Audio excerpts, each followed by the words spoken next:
Welcome back to another Landscape History and Integrity. Um, this my blogs are not about reaction. I notice a lot of people on the internet are reacting to stories that are going on in the right now in the news. I'm not a reactor.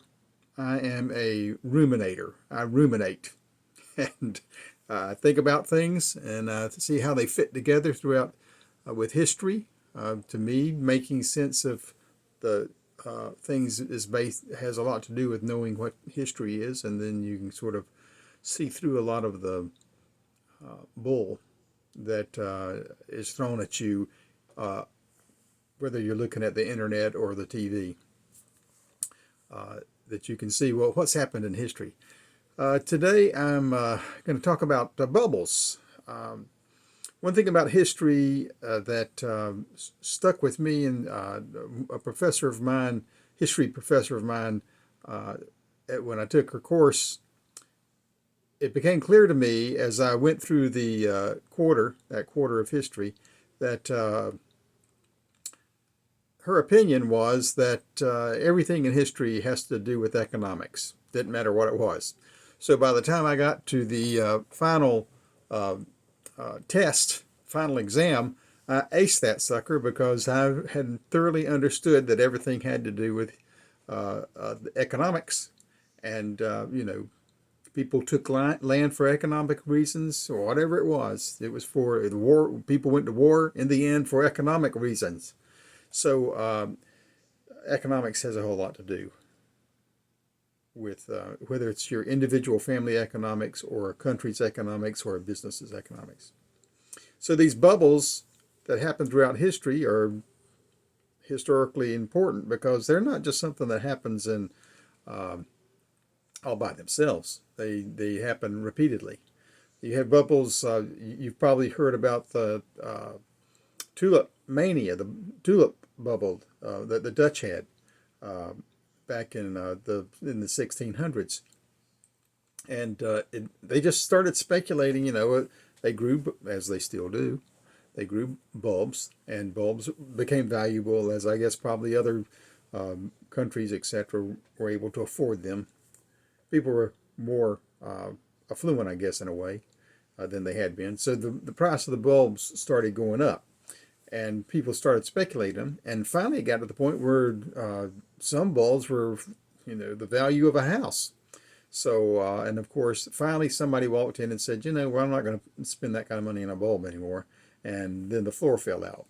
So that was a ridiculous, it seems like speculation, and just ridiculous bubble. You had the Mississippi bubble, which was a French investment. It's where the John Law, he is actually a Scotsman, but he was an advisor to the French regent for the king, and I think he became finance minister of France at one point.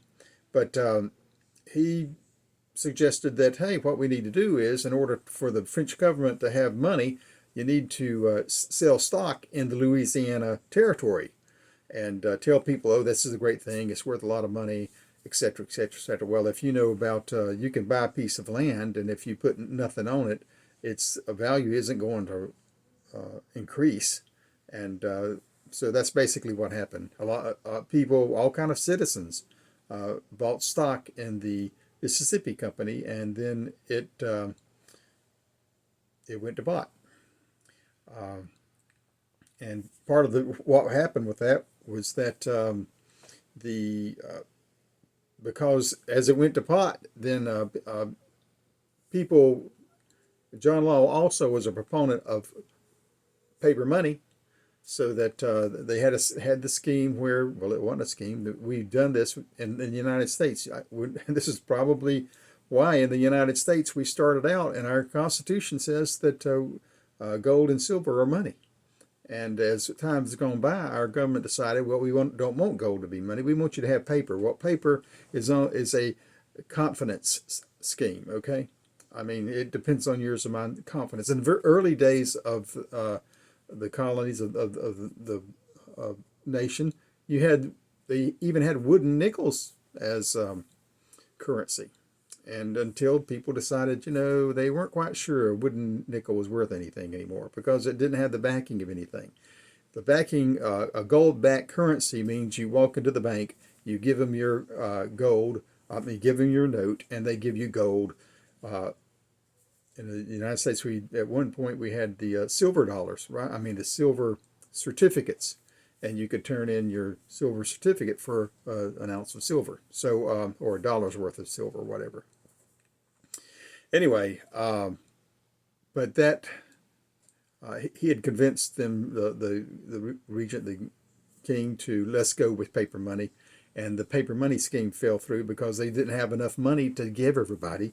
And if you wanted to turn in your paper currency for gold, there was not enough gold in the treasury to pay for all the currency that they had done.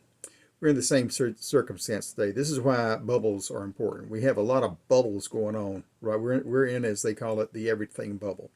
Uh, Other bubbles, yeah, just about the same time, they had the South Sea bubble, which was actually not what we think of the South Sea. It was the South America. It was an English investment, same kind of thing.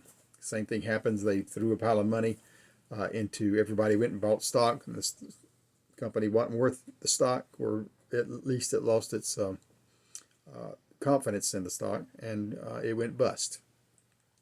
And then, of course, we had our Roaring Twenties market in the United States that ended with the 1929 crash. We've had the dot-com bubble, which was related to computer-oriented stuff that crashed. We had a problem there at the turn of the 2000, right in that area. Of course, we had the 2008 bubble for housing, and today we should have had other bubbles along the way, and right now they've managed to, because of the various technologies and learning that certain things didn't work, so we got to sort of hide it, I think. So we are now in what is called the everything bubble. So that's where we're stuck. And a bubble comes from, first people get fixated on a product, whatever it is. Then they start speculating in it, and then so there gets to be a lot of enthusiasm, a lot of the euphoria, and it just builds up until at some point, some people, and some along the way, people will start taking profit. So if you bought Bitcoin at $15, and now it's hit 100, it's bouncing around up there. Well, you've made a lot of money. If you cashed in some of your Bitcoin when it was $60, you made a lot of money. Good to take that profit. Uh, other people might not have bought until it was $50 or $60, so they made profit, but not as much. So if it ever gets to the point where too many people think, this Bitcoin isn't worth what we're paying for it, or if too many people, and often it's because too many people try to take profit at the same time. And all of a sudden everybody's selling, and that scares people, and all of a sudden the price of the value of the product just plummets. So we're in a bubble. We're in an everything bubble, and we all need to be prepared for that, because the value of everything you have right now. I mean, we see the housing market is sort of reached its peak and headed back down. The question is, how low does it go? Some people, of course, hold on to their investment because they're holding on to it for the long term. So, bubbles can come and go. And if you can afford to, for example, if you own a piece of property and you can afford to continue to pay the taxes on a real estate bubble, then that real estate may go up. It's likely to go up over the long term if you can afford to hold on to it. And that's true of many things, whether it's stock in companies, whatever. If you can hold on to it. But if you need your money, you need to be invested in solid things. Or if you don't have a lot of money, you need to be invested in solid things. Whether it be there's big proponents of people holding gold and silver, and there's places that you can go to invest in companies that have you're leasing a part of a vault to put your gold and silver in, so that you don't have it at your house. Uh, so that kind of thing is available to you.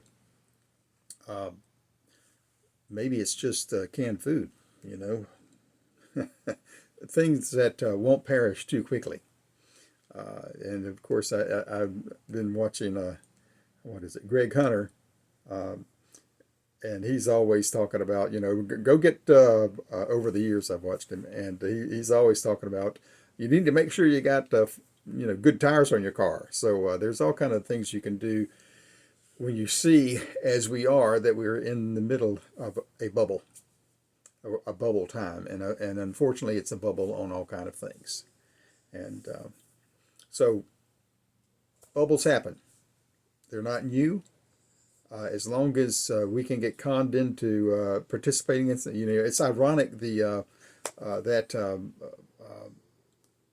Mississippi bubble, that was all about paper money and not being able to exchange your paper money for gold, and that's what was created part of the problem. And ironically, our own government, in the 1930s, they decided in France in the 1600s they made using gold as currency illegal, and that's what happened in the 1930s. And finally, when Nixon took us off the gold standard and put us on the oil standard, basically, or no standard, in the 70s, then we could once again trade gold. Not it's not We don't use it as an actual currency.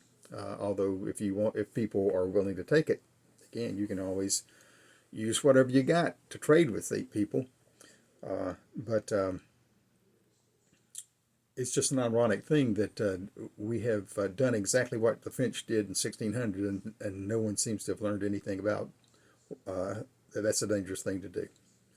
But so you may have thoughts about this. Feel free to make a comment.